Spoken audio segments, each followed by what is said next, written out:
তুমি কি জানো, যারা অল্পতে কেঁদে ফেলে ওরা দুর্বল না, ওরা আসলে সবচেয়ে সত্যিকারের মানুষ। কারণ কান্না মানে হার মানা না, কান্না মানে ভেতরে জমে থাকা কষ্টের ভার নামানো। যারা সহজে কাঁদে তারা আসলে ভালোবাসতে জানে, অনুভব করতে জানে, আর ওদের হৃদয়টা অন্যদের চেয়ে অনেক নরম হয়।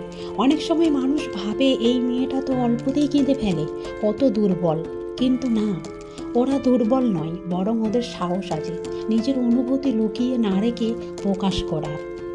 যারা কিছু অনুভবই করে না, ওদের চোখে হয়তো কান্না আসে না, কিন্তু ভেতরে ওরা ফাঁকা, শূন্য, ঠান্ডা হয়ে গেছে। কান্না মানে তুমি এখনো মানুষ আছো, তুমি এখনো ভালোবাসো, কষ্ট, যত্ন, এইসব জিনিসই বিশ্বাস করো। যে কাঁদে সে জানে ভালোবাসা মানে শুধু হাসি নয়, ভালোবাসা মানে কষ্টের মধ্যেও কাউকে মনে রাখা। তুমি যদি অল্পতেই কেঁদে ফেলো তাহলে লজ্জা পেও না, দুর্বল ভাবো না নিজেকে। তুমি এমন একজন মানুষ যার হৃদয় এখনো কোমলতা বেঁচে আছে, যে এখনো অন্যের কষ্ট বুঝতে পারে। মনে রেখো, যারা কাঁদতে জানে তারাই একদিন সবাইকে হাসাতে পারে, যারা ভেতরে কষ্ট পায় তারাই একদিন সবার প্রেরণা হয়ে ওঠে। তোমার কান্না তোমার দুর্বলতা নয়, তোমার কান্নাই তোমার মানবতা। একজন মানুষ যত বেশি সংবেদনশীল হয় তত বেশি ওর চোখে জল আসে।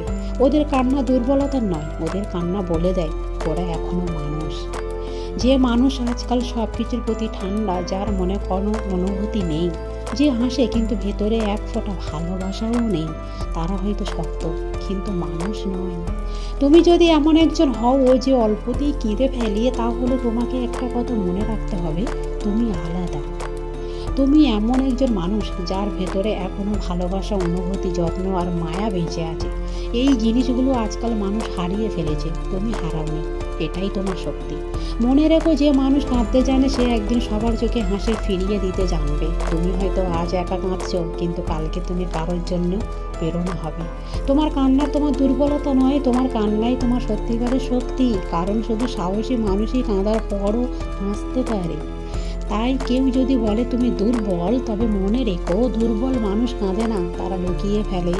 কিন্তু শক্ত মানুষ কান্নার পরেও আবার লড়াই করে, আবার হাসে, আবার ভালোবাসে, আর আবার উঠে দাঁড়ায়।